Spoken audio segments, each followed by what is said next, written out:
Հարկ Տիրոջը, իրականում ինչ լավ է, որ եկել եք, ինչ լավ է, որ ամեն մեկը սիրելիներս գնահատում եք, այս ժամանակը գնահատում եք Աստծո տուն գալը, ես հավատում եմ, որ նրանք, ովքեր Աստծո տան մեջ են, նրանք օրհնված մարդիկ են։ Գիտես, Աստծո խոսքը իմ դուր այնքան է գալիս Սաղմոսներում հայտնի տեղ կա մեզ բոլորիս, որ ասում է Երանի Աստծո տան մեջ տնկվածներին, չէ՞, ոչ թե մեկ եկողներին, ոչ թե հավեսով եկող գնացողներին,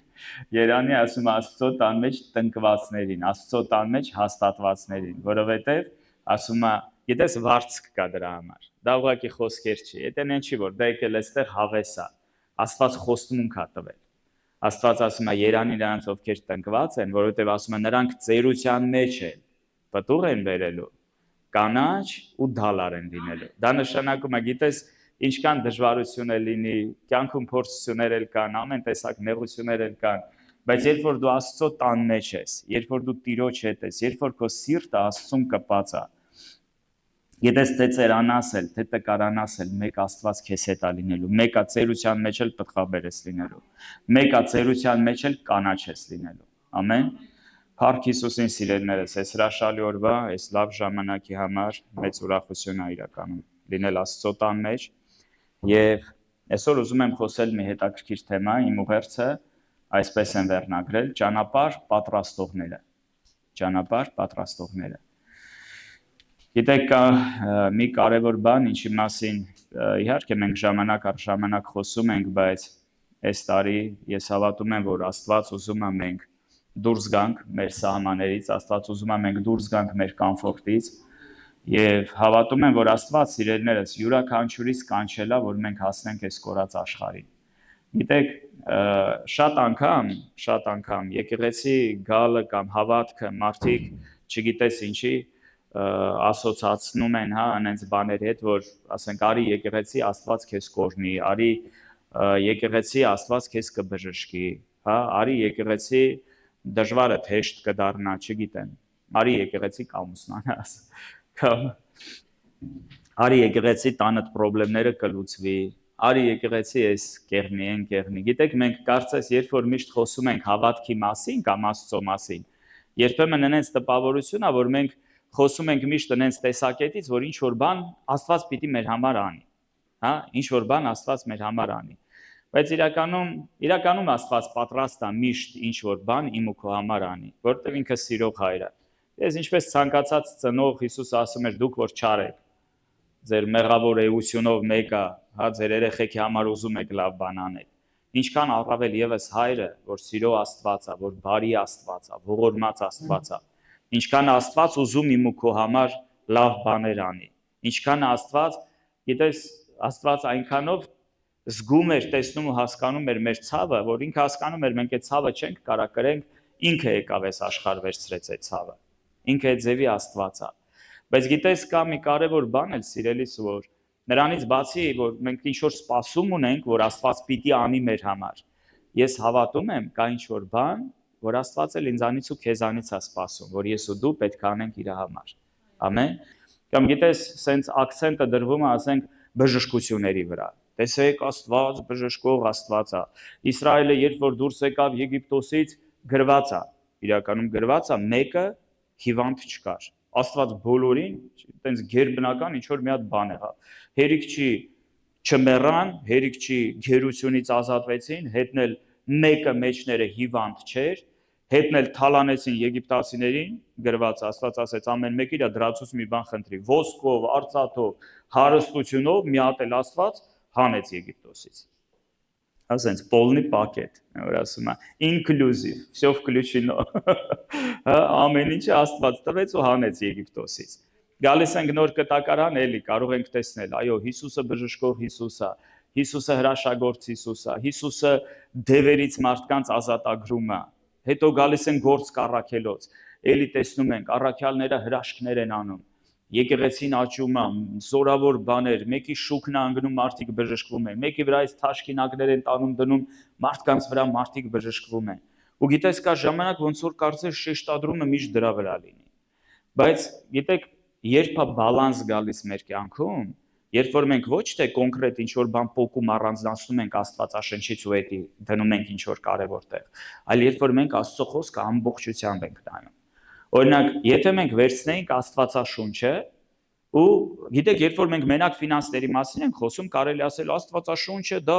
ամենահզոր գիրքն է, որը սովորեցնում է ֆինանսների մասին կամ բժշկության մասին։ Բայց եթե գլոբալ խոսանք, սիրելիներս, ամբողջությամբ վերցնենք Աստծո խոսքը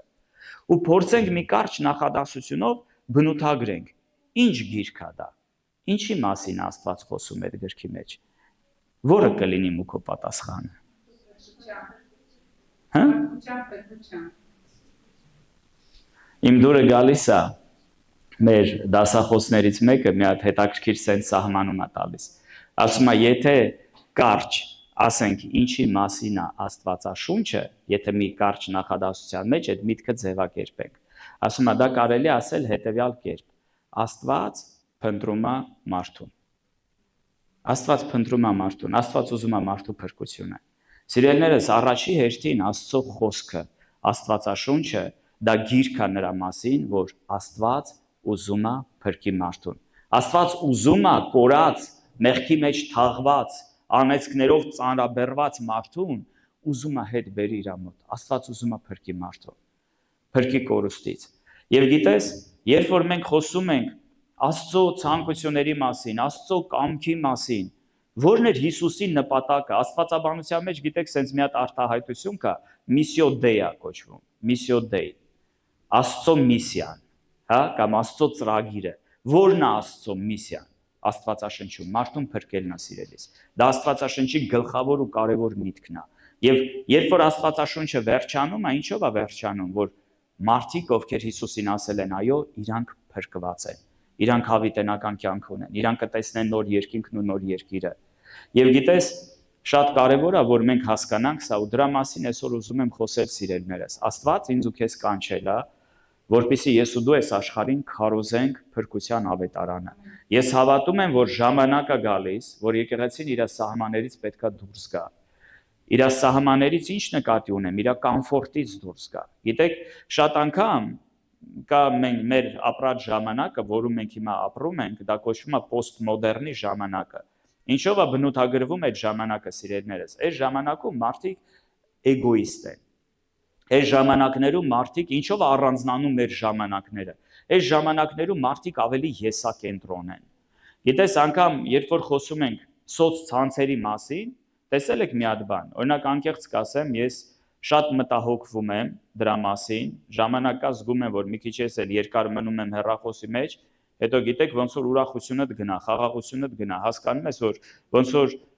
անիմաստ sense իզուր կորցրած ժամանակ։ Վրոձե 2 ժամ ինչ որ բան էր նայում, բայց հասկանում ես, որ դրանից ոչ մի բան քեզ ավելացա, ոչ մի բան փոխվավ քո կյանքում։ Այնքան որ sense անիմաստ ժամանակ կորցրեցիր։ Ու գիտես ինչն է ամենացավալին, սիրելիներս, որ մարդիկ այսօր սրա պատճառով իրարից բաժանվում են։ Ամեն մեկը իր կյանքը գտել է սրա մեջ։ Ասենք այն ջերմ շփումը, առաջվա այն որ գիտես, երբ որ էսի չկար ոնց էր, չենք ասենք կարար մի հատ հասարակ բան էլ եղներ, ես հիշում եմ, երբ որ փոքր երեխա էի, այտենց այն նեղ տարիներին, 90-ականներին, անգամ դեռ 90-ականներին էլ չէ, եթե այդ ավելի վաղ ժամանակները հիշեմ, այստեղ մեր նանոնն է նստած, ես ու նանոն բարեկամ ենք, ով որ չգիտի, հիշում եմ իմ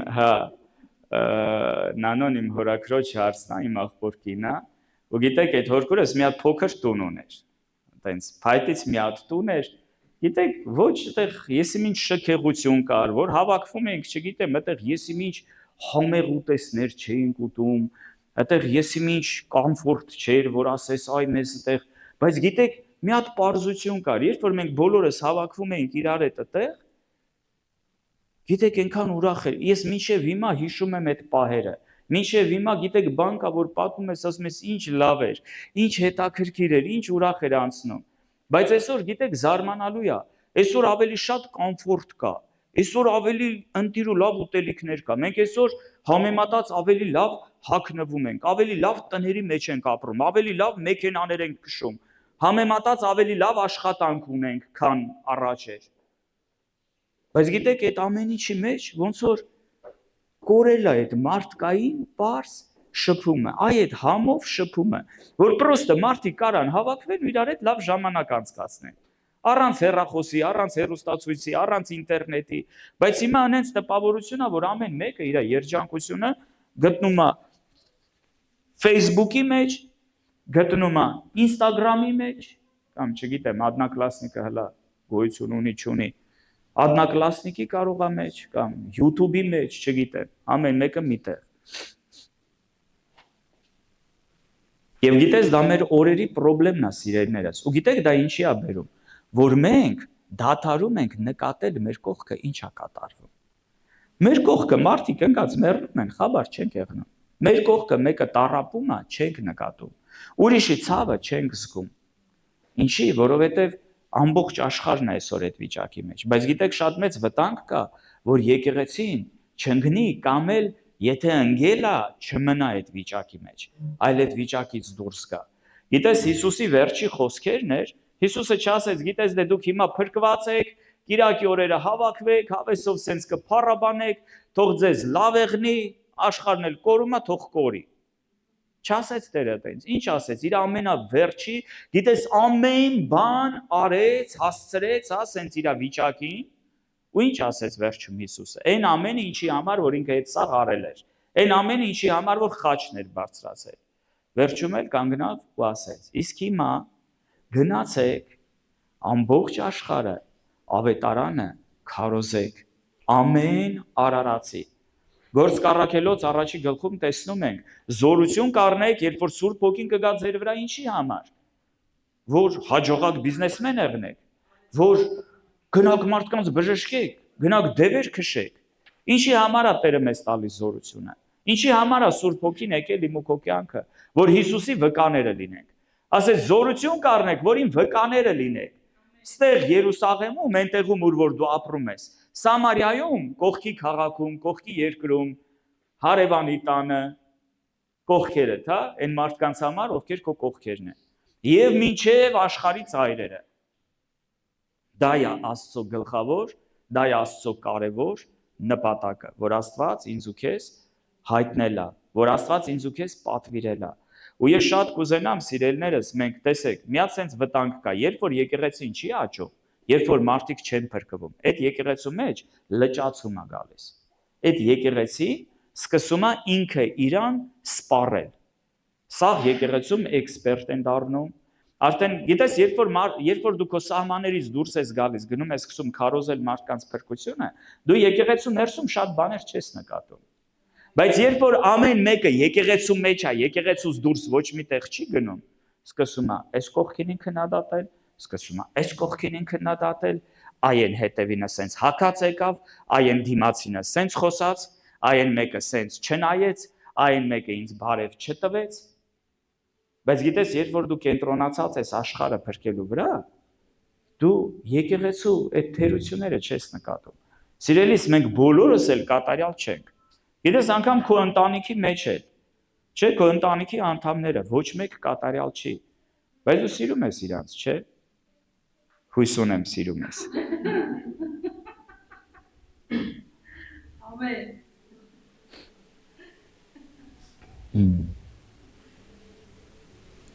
Մենք կանչված ենք նաև սիրելու աշխարհը սիրելիս։ Ուզում եմ միտեղ վերցնենք Աստվածաշնչից Ղուկաս ավետարան առաջի գլուխ։ Ստեղ գրված է Հովհաննես Մկրտիչի մասին։ Ղուկաս ավետարան առաջի գլուխ 76-ից 79 խոսքերը։ Եվ դու երեխա բարձրյալի մարգարե կկոչվես, որովհետև կգնաս Տիրոջ երեսի առաջից նրա ճանապարհները պատրաստելու, որ նրա ժողովրդին տաս փրկության գիտությունը իրանց մեղքերի թողության մեջ, մեր Աստծո գտած ողորմության համար, որով ծագող արեգակը վերևից այցելեց մեզ, որ լույս տա խավարում եւ մահի ստվերում նստողներին, որ մեր ոտները դեպի խաղաղության ճանապարհը ուղղի։ Փառք Հիսուսին։ Ինչի համար էր կանչված Հովհաննեսը, որ պատրաստի Տիրոջ ճանապարհը։ Ինչ ճանապարհ էր դա, սիրելիներս, որ ասում է, հա, խավարում եւ մահի ստվերում նստողներին, գիտես, այսօր ամբողջ աշխարհը, ով որ չի ճանաչում Հիսուսին, նստած է խավարի, ստվերի ու շուքի տակ։ Ու եթե ես ու դու Տիրոջ լույսը չտանենք, սիրելիներս, այդ աշխարհը տենց էլ կործանված կմնա։ Այսօր կարանք մենք ասենք, բայց էդի Հովանես Մկրտիչի մասին էր։ Դե Հովանես Մկրտիչի մասին էր, որ ինքը պիտի պատրաստի Հիսուսի ճանապարհը։ Գիտես, գնում ենք մի քիչ առաջ Ղուկաս ավետարան 9-րդ գլուխ։ Կարդում ենք 1-5 խոսքերը։ Եվ իր 12 աշակերտներին մեկտեղ կանչեց եւ նրանց զորություն եւ իշխանություն տվեց բոլոր դևերի վրա եւ հիվանդություններ բժշկելու։ Եվ նրանց ուղարկեց Աստծո արքայությունը քարոզելու եւ հիվանդներին բժշկելու եւ ասեց նրանց. ոչինչ վեր չառնեք ճանապարհի համար, ոչ գավազան, ոչ պարկ, ոչ հաց, ոչ արծաթ, ոչ երկու վերարկու ունենալ, եւ որ տուն որ մտնեք այնտեղ մնացեք եւ այնտեղից դուրս գնացեք։ Եվ որոնք որ ձեզ չընդունեն, այն քաղաքիցը դուրս գնալիս ձեր ոտների փոշին էլ թոթափեցեք նրանց վկայություն լինելու համար։ Հետաքրքիր է։ Մի քիչ առաջ են գնում, տեսնում ենք Հիսուսը արդեն իր 12 առաքյալներին է ուղարկում, զորություն է տալիս նրանց։ Գիտեք, այսօր տարբեր մարդիկ վիճում են։ Այսօր որոշ ավանդական եկեղեցիներում կամ որոշ հարանվանություններում ասում են, դե դա առաքյալներին էր տրված։ Դե նա պարզ գրած է, չէ, որ Հիսուսը 12-ին կանչեց։ 12-ին նրանց զորություն տվեց, իշխանություն տվեց, որ ինչ անեն։ Գնան գյուղերը, քաղաքները, ավետարանը քարոզեն, հիվանդներին բժշկեն, մեռելներին հարություն տան, հա, մարդկանց դևերից ազատագրեն։ Դա 12 առաքյալների մասին է։ Լինում է ժամանակ, որ Սուրբ Հոգու մկրտության մասին ենք խոսում, որոշ ավանդական եկեղեցու ներկայացուցիչներ հեռուստատեսությունով անգամ լսել եմ։ Ասում են, էդի 12 առաքյալներին էր վերաբերվում։ Էդի բոլորին չի վերաբերվում։ Դա մենակ 12 առաքյալներն են, որ Սուրբ Հոգով լցվեցին, որպեսզի ավետարանը տարածեին ամբողջ աշխարհով մեկ։ Դա մենակ առաքյալներին էր տրված, որ առաքյալները հրաշքներ անեին, նշաններ անեին։ Սիրելիներս, ու գիտեք, կարա այնպես տպավորություն երբեմն ստեղծվի, որ դա բոլորի մասին է, բայց ոչ մեր մասին։ Դե դա պիտի այ Հովանես Մկրտիչ աներ, դե դա առաքյալների մասին էր, դե դա Հովիվը պիտի անի, դե դա հենա, ավետարանիչներ կան եկեղեցում, թող գնան իրանք անեն։ Բայց իրականում ում է դա վերաբերվում, ում է տրված այդ զորությունը, ով է Հիսուսի կողմից այսօր ուղարկված, սիրելիներս։ Ես ուզում եմ մի քիչ էլ առաջ գնանք, նույն գիտեք Ղուկասը ինքը բժիշկ էր, ինքը շատ կրթված մարդ էր, ինքը պատմաբան էր, ոչ մի ավետարանի մեջ դուք չեք տեսնի այտենց մանր դետալներ, այտենց հերթականություն, հա, ով որ թվին թագավորում էր, որ թվին ինչ եղավ, որ թվին ով քահանայապետներ, գիտեք, մենք այնց մանրամասներ կարանք տեսնենք Ղուկասի ավետարանում, որ ուրիշ մնացած 3 ավետարանում չեք հանդիպի։ Եվ ես կարծում եմ Ղուկասը, գիտես, հերթականությամբ ոնց որ բերում է այդ լոգիկային, ու ավելի ուշ նույն Ղուկաս ավետարանի մեջ հենց անմիջապես հաջորդ գլխում, 9-ից հետո հաջորդ 10-րդ գլխում։ Առաջի խոսքից կարդում ենք. Սրանից հետո, դրանից ինչից հետո։ Նրանից հետո, երբ որ Տերը 12-ին ուղարկեց, 9-րդ գլխում դրա մասին էր նկարագրված։ Ու հենց 10-րդ գլխում արդեն կարդում ենք. Սրանից հետո Տերը ուրիշ 70 հոգի էլ կարգեց։ Ուրիշ։ Գիտես, հատուկ ոնց որ շեշտի։ Կարար ասեր, չէ, Տերը 70 հոգի էլ կարգեց։ Չէ՞։ Կամ Տերը 70 հոգի կարգեց, առանց էլ։ Ու մենք արա մտածենք, դե երևի այդտեղ 12 առաքյալներն էլ էին, դե երևի Հիսուսի կողքի մարդիկ էին։ Բայց գիտես, այդտեղ 12-ը չկային։ Սրանից հետո Տերը ուրիշ շեշտած է, ուրիշ 70 հոգի էլ կարգեց։ Գրած չի աշակերտներ, գրած է հոգի։ Էդի մենք ենք աշակերտ բառը կպցրել, այստեղ գրած չի աշակերտներ, գրած է 70 հոգի։ Ես կարծում եմ, սիրելիներս, որ դա մեզանից յուրաքանչյուրիս վերաբերվում է։ Մեզանից յուրաքանչյուրիս։ Ու տեսեք ինչ հետաքրքիր է նկարագրված։ 70 հոգի էլ կարգեց, եւ նրանց երկու իր երեսի առաջին ուղարկեց այն բոլոր քաղաքները եւ տեղերը, որտեղ որ ինքը գնալու էր։ Գիտեք, շատ հետաքրքիր է։ Կարա հարց առաջանա, ինչի Հիսուս ջան, դու չէր կարա ինքդ գնաս։ Մեկը այդ տեղերը գալու էր։ Ինչ կարիք կար, որ այդ մարդիկ երկուս գային այդ քաղաքները, գային այդ գյուղերը։ Գիտեք, ես կարծում եմ սա օրինակ է մեզ համար։ Այսօր Հիսուսը ֆիզիկապես երկնքում է, սիրելիներս։ Երբ է Տիրոջ փրկությունը գալիս, երբ որ մենք պատրաստում ենք Տիրոջ ճանապարհը։ Երբ որ մենք Հիսուսից առաջ գնում ենք ինչ-որ տեղեր, մարդկանց մոտ, ինչ-որ գյուղեր, ինչ-որ քաղաքներ, սկսում ենք քարոզել փրկության ավետարանը, եւ Տիրոջ ներկայությունը ու Տիրոջ զորությունը գալիս է այդ վայրը մարդկանց փրկելու։ Որովհետեւ փրկողը ես ու դու չենք, փրկողը Հիսուսն է, բայց ես ու դու կանչված ենք, ես ու դու ուղարկված ենք, որ Հիսուսից առաջ գնանք ու մահվան ստվերում ապրող ժողովրդին, խավարի մեջ ապրող ժողովրդին գնանք Տիրոջ ավետարանը քարոզենք, որ լույսը եկել է աշխարհ, գրված է արեգակը մեզ համար ծագեց, Հիսուսը աշխարհ է եկել, Հիսուսը խաչվել է, որպեսզի մենք փրկված լինենք։ Եվ տեսեք, մի անմիջապես դրանից հետո, ինչ է ասում Տերը, հունձքը շատ է, բայց մշակները քիչ։ Ուրեմն աղաչեցեք հունձքի Տիրոջը, որ մշակներ հանի իր հունձքը։ Գնացեք, ահա ես ուղարկում եմ ձեզ, ինչպես գառներ գայլերի մեջ։ Սիրելիներս, Հիսուսը երբեք չի խոստացել, որ դու գնալու ես, քարոզելու ես ու միշտ ամեն ինչ լավ է լինելու, բոլորը փրկվելու են։ Գիտեք, այս վերջերս մենք դրա մասին ենք խոսում, այդ համաշխարհային գլոբալ արթնության մասին, որ այսօր սաղ գոռում են։ Գիտեք, Աստվածաշնչում այդպես բան չկա գրված։ Գրված է, որ ավետարանը կքարոզվի մինչև, հա, աշխարհից է կքարոզվի բոլոր ազգերին, գրված է, եւ այդ ժամանակ կգա վերջը։ Գրած չի, որ քարոզելուց հետո սաղ ազգերը կփրկվեն։ Գրած չի, որ քարոզելուց հետո միլիարդավոր մարդիկ փրկվելու են։ Բայց գիտեք ինչ է գրած։ Վերջին օրերում շատերը հավատքից հետ կկանգնեն։ Այդ դրա մասին գրած է։ Շատերը հավատքից հետ կկանգնեն։ Ամբողջ աշխարհը կլսի ավետարանը, բոլոր ազգերը կլսեն ավետարանը։ Բայց ցավոք սրտի, շատերը հավատքից հետ կկանգնեն։ Այս վերջերս չեմ հիշում ում հետ էի խոսում, ասում էր, լսի, բայց ո՞նց է տենց։ Այ այսքան բաներ տեսնելու են, այսքան բաներ տեսնելու են։ Այս վերջերս Նարինեն խոսում էր դրա մասին, Աստվածաշնչանում սովորացնում էր, ինչպես զինվորները տեսան իրանց աչքով պահակություն, որ անում են Հիսուսի գերեզմանի մոտ։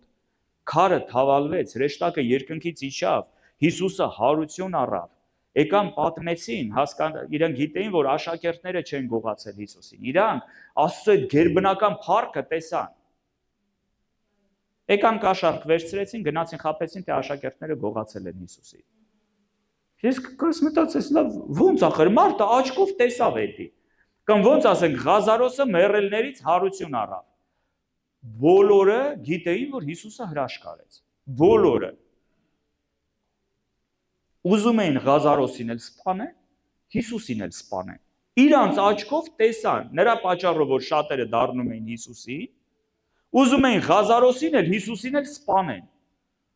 Ոնց կարա այտենց եղնի, մարդիկ տեսնում են մեկը, այո, մարդիկ տեսնում են մեկը չեն հավատում։ Ես ձեզ ավելին ասեմ, գիտեք Հայտնության գրքի մեջ ինչ է գրված։ Որ երբ որ շատերը կտեսնեն, Տիրոջ դատաստանը, երբ որ կսկսի թափվել այս աշխարհի վրա։ Տեսեք ինչ է գրված, ասում է շատերը կասեն, թող սարերը ծածկեն մեզ, հա, նրա երեսից, նրա բարկությունից թող մենք ծածկվենք, չտեսնենք։ Ուզում են իր բարկությունից ծածկվեն, բայց մեկը չեն ապաշխարում։ Ու այդ ցավերի մեջ կարծես պիտի մարդիկ կանչեն Աստծո անունը, չէ՞։ Всё, տեսան, հասկացան, Աստծո բարկությունը արդեն թափվում է աշխարհի վրա։ Վերջին օրերն է։ Գիտեք ինչ է գրված։ Ասում են նրանք հայոյեցին Աստծուն։ Դու հասկանում ես մարդը ինչքան է պղծված ու մարդու էությունը ինչքան է փչացած։ Որ անգամ, այն որ մարդը ասում է աչքով տեսնամ կհավատամ, սուտ է։ Հավատքը տեսնելուց չի գալիս։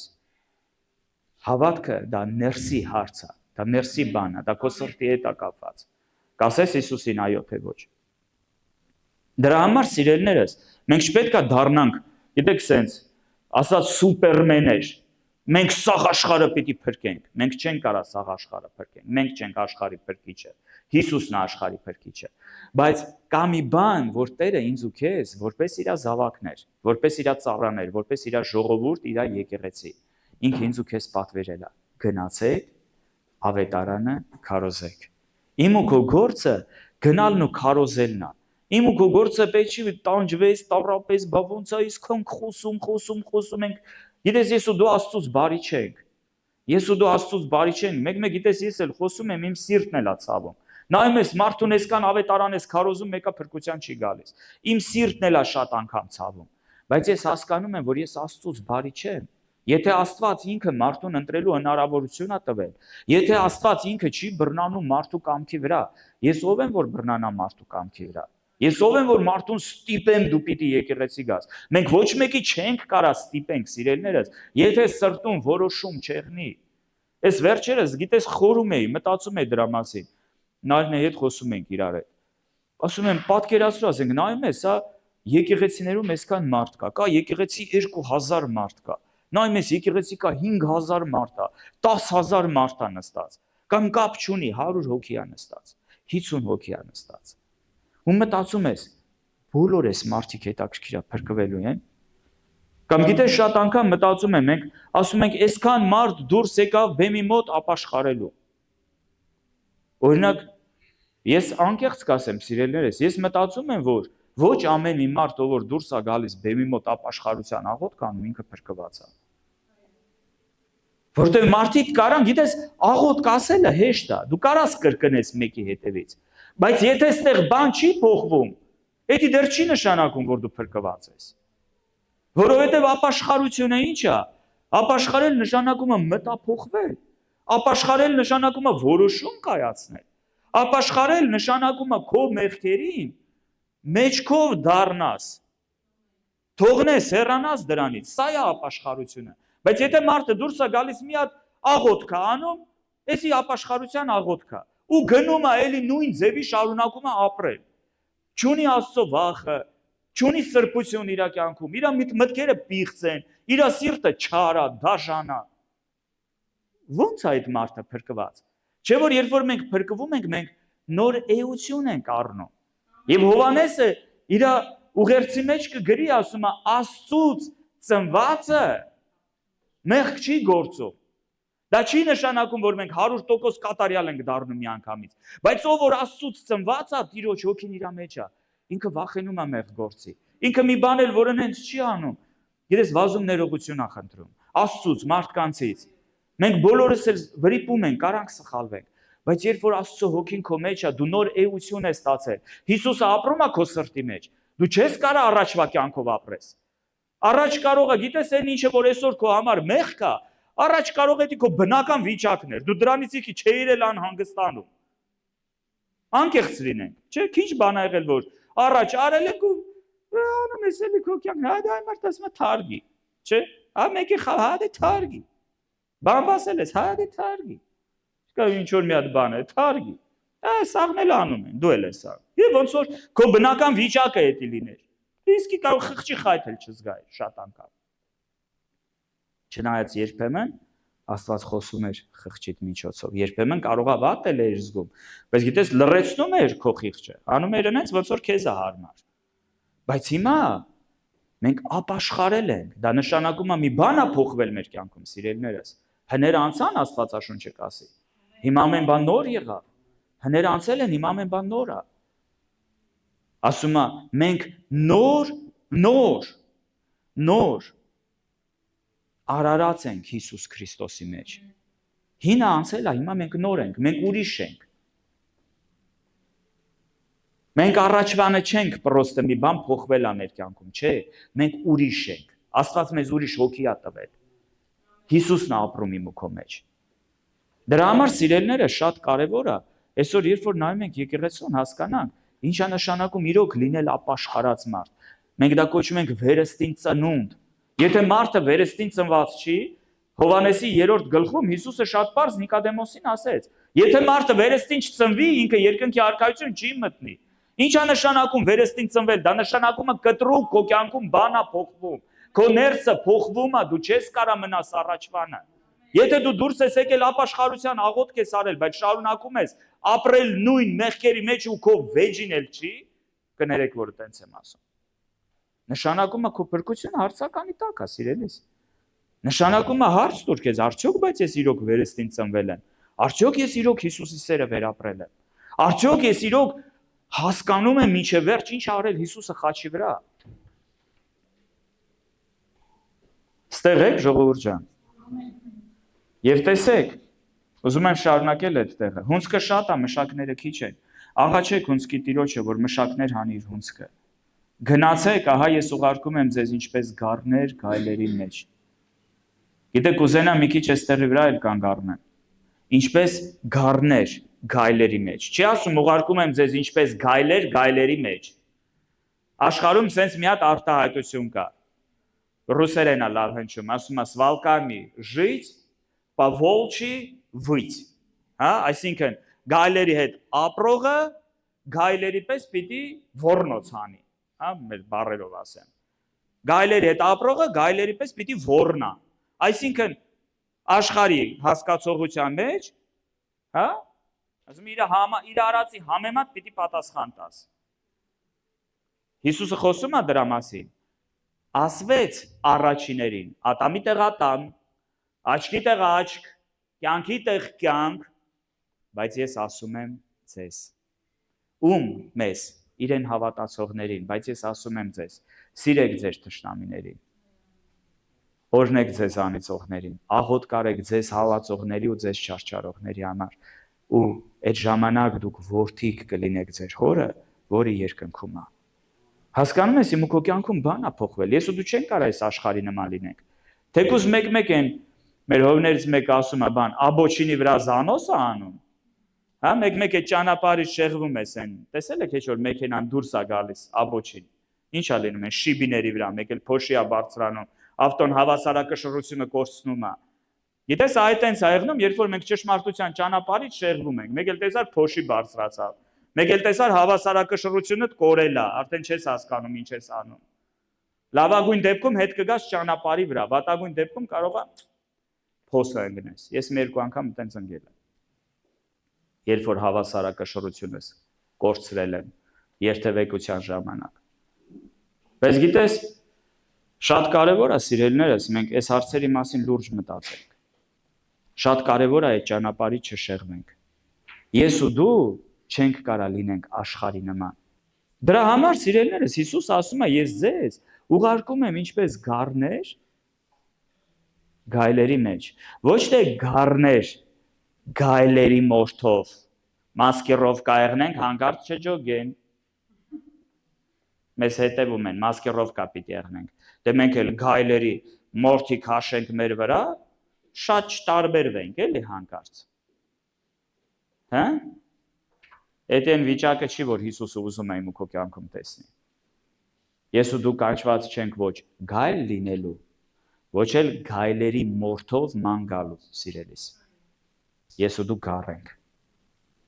Ինչքան էլ էդի վախենալու է, ինչքան էլ հաճելի չի, ինչքան էլ հա գայլեր իրանց գայլի նման պահեն, բայց դու գառ ես, դու քեզ գառի նման պիտի պահես։ Հիսուսը առյուծ էր, բայց իրան գառի նման պահեց, երբ որ խաչն էին տանում։ Եվ գրված է ինչպես մի գառ, որ տարվում էր մորթվելու եւ անգամ ձայն չէր անում։ Ստեղ եք, ժողովուրդ ջան։ Ու ես վստահ եմ, որ մարդիկ Հիսուսին տեսնում են, երբ որ ես ու դու գառի նման ենք գնում մարդկանց մեջ, ոչ թե գայլի նման։ Նայում են, ասում են մեզանից բետար գայլ է։ Այդ ժամանակ Հիսուսը չի փառավորվում, սիրելիս։ Գնացեք, ահա ես ուղարկում եմ ձեզ ինչպես գառներ գայլերի մեջ։ Վեր մի առնեք, ոչ քսակ, ոչ պարկ, ոչ կոշիկներ, եւ ճանապարհին ոչ ոքի բարև չտակ։ Ինչ է դա նշանակում։ Չշեղվեք ձեր նպատակից։ Չշեղվեք ձեր նպատակից։ Ու տեսեք Տերը ինչ է ասում։ Երբ որ գնաս երկու պարկ մի վերցրու, շատ փող մի վերցրու, շորեր, կրկնակի շորեր մի վերցրու։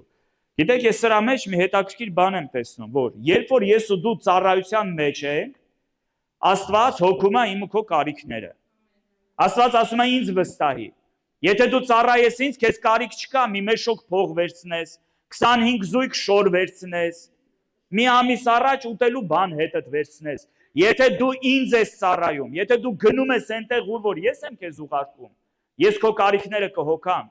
Դու սոված չես մնա, մերկ չես մնա, կարիք չես ունենա, եթե վստահես ինձ։ Ամեն։ Դրա համար սիրելիս, եղիր ծառայության մեջ, մտիր ծառայության մեջ, եթե ծառայության մեջ ես ավելի սկսի ջերմեռանդ ու կրակոտ Տիրոջը ծառայել, Աստված անպայման հոգ կտանի քեզ համար։ Սոված չես մնա, մերկ չես մնա, դուրսը չես մնա։ Եթե Քրիստոսին բռնած գնում ես առաջ սիրելիս, ու եթե անում ես այն ինչ որ Տերն է քեզ պատվիրել, Աստված իր աներին չի թողում։ Լսում ես ինձ։ Աստված, էլի կասեմ, են լսել եք սենց արտահայտություն կա, ռուսերեն լավ անջում, ասում է «Սվայիխ նի բրասայ»։ Աստված ասում է, ես իմիներին չեմ թողնում։ Ստեղ եք ժողովուրդ։ Գնանք առաջ։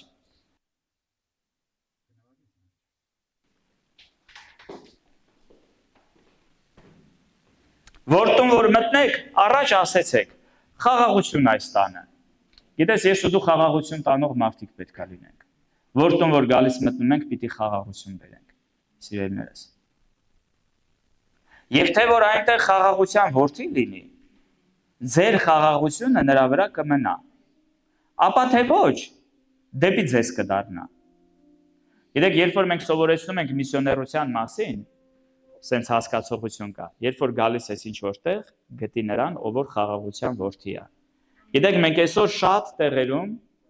տնային խմբակներ ունենք, հանդիպումներ ունենք, մարդիկ կան, որ միշտ մեզ սպասում են։ Գիտեք, ամեն մի քաղաք, ամեն մի տեղ, որ մենք գալիս ենք, անպայման կա մի ընտանիք, անպայման կա մի խաղաղության որդի,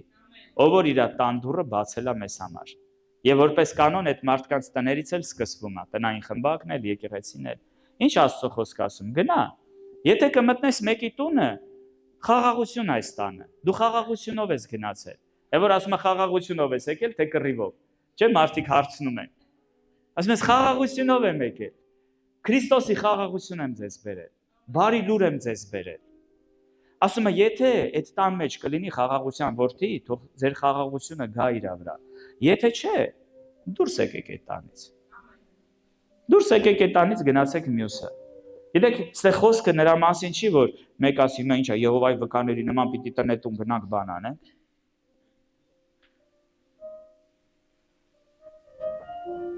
Եհովայի վկաների նման չգիտեմ, սիրելիներս, բայց մի բան գիտեմ, Հիսուսը ասում է, գնացեք,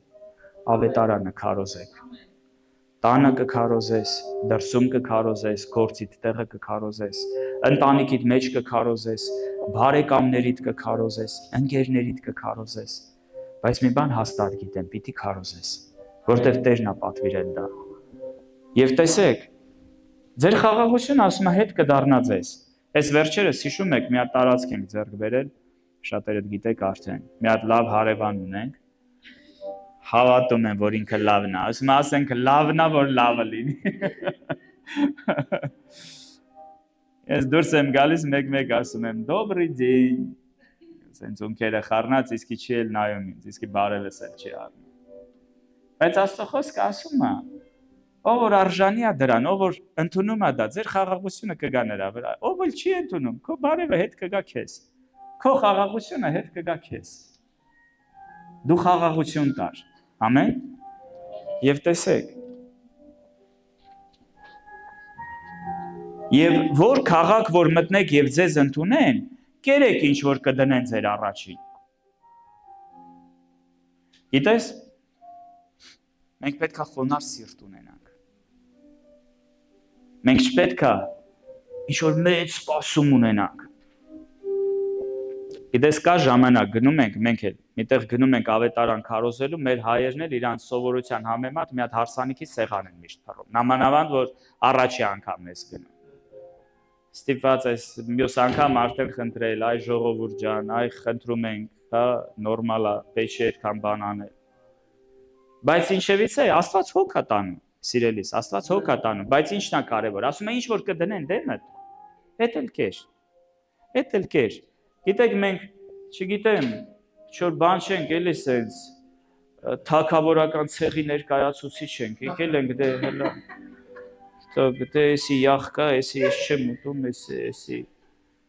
ինչ որ կդնեն դե մտքեր, հասարակ եղի, սա հարցը նրան է, պարզ եղի, հասարակ եղի, սիրելիս, խոնար եղի, ամեն,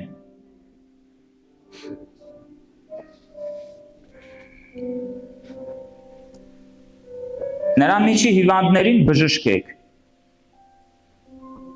չի ասում կաղոթեք ես կբժշկեմ, նկատում եք, ասում է նրա միջի հիվանդներին բժշկեք, հավատում ես, որ Աստված ինձ ու քեզ իշխանություն ա տվել, հիվանդություններ բժշկելու, իհարկե ես ու դու դա մեր զորությունով չենք անում, Պետրոսը երբ որ են կաղին, հաշմանդամին, հիշում եք, ինչ ասեց, նայեց նրան, հավատք ուներ բժշկվելու, ասեց, լսի, ոսկի ու արծաթ չունեմ, բայց ինչ որ ունեմ, տալիս եմ քեզ, ինչ ուներ Պետրոսը, Հիսուսի անունը ուներ, Հիսուսի անվան իշխանությունը ուներ, ուրիշ բան չուներ, ասեց Հիսուսի Նազովրեցու անունով վեր կաց ու քայլեր, ու հրաշք եղավ, բայց բան կար, որ Պետրոսը արեց, ու գիտես, ես ու դու չպետք է վախենանք մարդկանց համար աղոթելու, որովհետև բժշկողը ես ու դու չենք, ու երբ որ ես ու դու Տիրոջ պատվիրանը կատարում ենք, սիրելիներս, Աստծո զորությունը ազատագրվում է, ու ես ձեզ մի բան ասեմ, ինչքան շատ հրաշքներ, ու ինչքան շատ Սուրբ Հոգու դրսևորումները, Սուրբ Հոգու պարգևների դրսևորումները, ինչքան շատ տեսել եմ, երբ որ գնացել եմ ավետարանը քարոզելու, այդքան բան ես եկեղեցում չեմ տեսել։ Որովհետև Աստված մեզ զինել է, Աստված զորություն է տվել, ինչի համար։ Տեսեք, ասում է, Հիսուսը կանչեց նրանց իշխանություն ու զորություն տվեց։ Ինչի համար։ Որ հավեսով կոնֆերանսներ կազմակերպեն, ստեղ աղոթեն սաղ քրիստոնյաների համար։ Իհարկե քրիստոնյաների համար էլ ենք աղոթում, բայց Աստված առաջի հերթին ինձ ու քեզ զորություն է տվել, որ ես ու դու գնանք ու ավետարանը տանենք, որպեսզի Տիրոջ խոսքը հաստատվի հրաշքներով, նշաններով եւ զորություններով։ Հիվանդներին բժշկեք եւ նրանց ասեց, թե Աստծո արքայությունը մոտեցել է ձեզ վրա։ Նրանց ասեցեք։ Բայց որ քաղաք, որ մտնեք ձեզ չընդունեն, դուրս նրա հրապարակները գալով ասեցեք, այն փոշին էլ, որ ձեր քաղաքից մեզ կպել է, թոթափում ենք ձեզ վրա։ Միայն թե սա գիտացեք, որ Աստծո արքայությունը մոտեցել է ձեզ։ Հետաքրքիր է, չէ՞։ Ասում եկեք ասեք, Աստծո արքայությունը մոտեցել է ձեզ։ Բայց որ տեսեք չեն ընդունում, դուրս եկեք հրապարակ, ասում է փոշին, այդ քաղաքից որ կպել է ձեզ, թափ տվեք։ Բայց վերջում նավսյակի էլի, նավսյակի մի հատ էլ հիշեցրեք, Աստծո արքայությունը մոտեցել է ձեզ, մեկը Աստված ուզում է փրկի մարդուն, մեկը Աստված շանս է թողում մարդուն փրկության համար, և ասում է, Եվ ասում եմ ձեզ, որ Սոդոմացիների համար ավելի հեշտ կլինի այն օրումը, քան թե այն քաղաքին։ Վայ քեզ Քորազին, վայ քեզ Բեթսայիդա, որովհետև եթե Տիգրոսի Սիդոնի մեջ եղած լինեին, այն զորությունները, որ ձեր մեջ եղան, վաղուց քուրձի եւ մոխրի մեջ նստած ապաշխարել էին։ Տեսեք, Հիսուսը ինքը այս երկրի վրա քարոզում էր, այդ քաղաքներում գերբնական բաներ էր լինում, սիրելիներս։ Ու էլի մարդիկ չէին հավատում։ Ու ինչ ասում Հիսուս, ասում է Սոդոմին, Գոմորին դատաստանի օրը ավելի հեշտ կլինի, քան թե ձեզ։ Որովհետև ասում է դուք տեսնում եք այն, ինչ որ իրանք չեն տեսել։ Դուք այսօր լսում եք այն, ինչ որ իրանք չեն լսել։ Ասում է եթե իրանք մեջ լինեին այդ հրաշքները, քրձով ու մոխրով ասում ապաշխարել էին վաղուց։ Բայց Աստծո որդին երկրի վրա կենթանի այդ քաղաքներից քաղաք, գյուղից գյուղ գնում էր, քարոզում էր, հրաշքներ էր անում, էլի շատ մարդիկ կային ու չեն հավատում։ Եվ տեսեք սիրելիներս,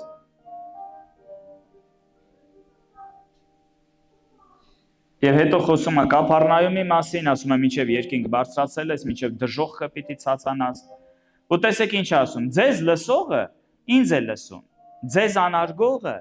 ինձ է անարգում, եւ ինձ անարգողը ինձ ուղարկողին է անարգում։ Սիրելիս իմ ու քո գործը քարոզելն է։ Հիսուս ասում է քեզ մերժեցին, քեզ չէր մերժեցին իրականում, ինձ էր մերժեցին։ Եվ քանի որ ինձ էր մերժեցին, ինձ ուղարկողին էր մերժեցին։ Դրա համար իմ ու քո գործը գնալ քարոզելն է։ Հա, ամեն։ Եվ դրանից հետո սիրելիներս, այդ 70-ը ուրախությունով հետ դառան եւ ասեցին. Տեր, Դևերն էլ հնազանդվում են մեզ քո անունով։ Եվ նրանց ասեց. տեսնում ես սատանային, որ կայծակի պես երկնքից վայրեր ընկնում։ Ահա իշխանություն տվեցի ձեզ, կոխել օծերի եւ կարիճների վրա։ Տեսեք, սա 12 առաքյալներին չի ասում, սա այն 70-ին է ասում։ Այն ուրիշ 70-ին։ Հա? Իշխանություն եմ տալիս ձեզ։ Կոխել օծերի կարիճների վրա, թշնամու բոլոր զորության վրա, եւ ձեզ ոչինչ չի վնասի։ Սակայն նրա համար մի ուրախացեք, որ ոգիները ձեզ հնազանդվում են, բայց առավել ուրախացեք, որ ձեր անունները գրված են երկնքում։ Փառք Տիրոջը, եկեք ոտքի կանգնենք։ Սիրելիներս, ես հավատում եմ, որ եկեղեցին պետքա դուրս գա իր կոմֆորտից ու սկսի Տիրոջ ավետարանը քարոզել ամբողջ աշխարհով մեկ։ Գիտեք, մի հատ sense պարադոքս կա Աստվածաշնչում։ Օրինակ, տեսեք, երբ որ կարդում ենք առաջի եկեղեցու մասին, հիշում եք, չէ՞, Սուրբ Հոգին եկավ, Պետրոսը քարոզեց, հզոր արթնություն սկսվեց։ 3000 հոգի փրկվեցին, 5000 հոգի փրկվեցին։ Տեսնում ենք, հզոր արթնություն է սկսվել։ Միտեղ գրված է, քահանաներից շատերը անգամ ապաշխարեցին։ Փարիսեցիներից շատերն էին ապաշխարում, ժողովրդի իշխաներից շատերն էին, գիտեք, հզոր արթնություն էր սկսվել։ Բայց երբ սկսվավ այդ արթնությունը, երբ որ եկեղեցին իր վախեցած են սենյակից են վերնատանը, որ աղոթում էին, ընդեղից դուրս եկան ու սկսեցին քարոզել ավետարանը։ Այդ ժամանակ արթնությունը սկսվավ, սիրելիներս։ Այդ ժամանակ եկեղեցին սկսեց աճել։ Ամեն։ Եվ գիտեք, այսօր կարա այտենց բան լինի, որ դե մեզ լավ աստեղ կոմֆորտնի, հա, դե գալիս քարոզը լսում ենք, հա դե այնտեղ կլսեն, չեն լսի, ով կընդունի, ով չի ընդունի։ Դու գնա ասա, Հիսուս ասեց ինձ լսել են, ձեզ էլ կլսեն։ Ինձ չեն լսել, ձեզ էլ չեն լսի։ Մարդիկ կլինեն, կլսեն, խաղաղության որդի ամենտեղ էլ կա, սիրելիս։ Հիսուսին էլ ոչ բոլորն էր, որ ընդունեցին, բայց շատերը ընդունեցին, շատերը հավատացին ու այսօր եկեղեցին կա այդ պատճառով։ Ու տեսեք ինչ հետաքրքիր է։ Երբ որ խաղաղություն էր, ասում է Երուսաղեմում, հա, եկեղեցին աճում էր եւ ասում է մեջ շնորհք կար, գրված է հավատացյալների բազմություն կար, մարդիկ փրկվում են, գիտեք, եկեղեցին ծաղկում էր, հետո գրած Աստծո խոսքն էլ տարածվում էր, այ քեզ երանություն։ Աստված օրհնում է, եկեղեցին աճում է, հալածանք չկա։ Հանկարծ մի օր Աստված ասեց, չէ, լսի, սրանք սենց տեղները տաքա, սրանք չեն գնա աշխարհը փրկելու։ Գրգռեց թագավորին, ինչ սկսվավ։ Մեծ հալածանքներ սկսվեց։ Ու այդ մեծ հալածանքների պատճառով, գիտեք ինչ եղավ, եկեղեցին ցրվեց ամբողջ աշխարհով մեկ։ Գնաց Սամարիա, իջան, տեսնում ենք Ֆիլիպոսը իջնում է Սամարիա, սկսում է քարոզել, բռնկվում է, արթնություն է սկսվում։ Մեծ հալածանքա, փախնում են հռոմեական կայսրության տարբեր տեղերը, հա, Փոքր Ասիա, Գաղաթիա, տարբեր տեղեր, հա, Հունաստան, մինչև Իսպանիա անգամ։ Ինչ է եղնում։ Հալածանքը պատճառ է դառնում, որ ավետարան ամբողջ աշխարհով մեկ տարածվի։ Գիտեք, եկեք չսպասենք, որ Աստված ինձ մի հատ հալածանք բարձրացնի մեր դեմ, որ ստիպված եղնենք մեր տեղից շարժվենք։ Հիսուսը կանչել է, որ ես ու դու գնանք ու քարոզենք այս կորած աշխարհին, սիրելիս։ Եկեք էգոիստ չլինենք։ Գիտես, դա միշտ զոհ է, սիրելիս։ Դա միշտ զոհ է։ Ու ես հաստատ գիտեմ մեծ վարձք կա դրա համար։ Մեծ վարձք կա դրա համար, սիրելիս։